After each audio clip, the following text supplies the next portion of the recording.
das war's. Ja, sag einmal, was ist denn mit dir los? Nix mehr ist los mit mir. Aus, Sense, vorbei. Jetzt geh her auf. Ich bin grad vom Doktor. Ja, das weiß ich schon wegen deinem Halsweh. Und was sagt der Doktor? Frag lieber nicht. Geh, sag einmal, so schlimm. Ah, hör auf. Ah, mei, schlimmer kann's gar nicht mehr werden.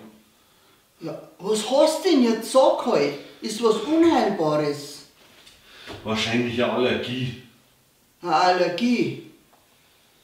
Mein Gott, eine Allergie? Ja, da kann man doch was machen dagegen. Du tust ja gerade so, als wenn dein Leben vorbei war. Ja, ist ja. Ja, warum denn? Auf was bist du denn allergisch? Hopfen. Hopfen. Eine Hopfenallergie. Oh mei, das wär zach. Ja, sag ich doch.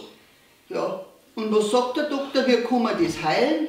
Ja, er meint mit Hyposensibilisierung den Körper langsam wieder dran gewöhnen, nicht dass er überreagiert.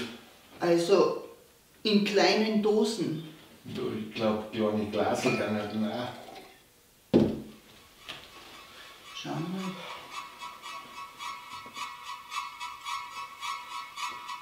Und, merkst du schon was?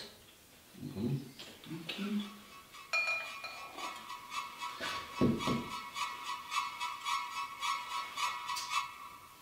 Ja, und jetzt? Ja, nix. Ja, wahrscheinlich habe ich mich doch gerade verkehrt. Mein Gott, Gott sei Dank.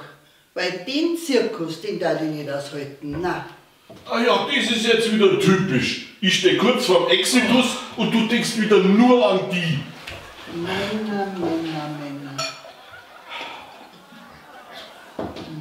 Genau. Bayern Comedy wird unterstützt durch die private Landbrauerei Schönraum.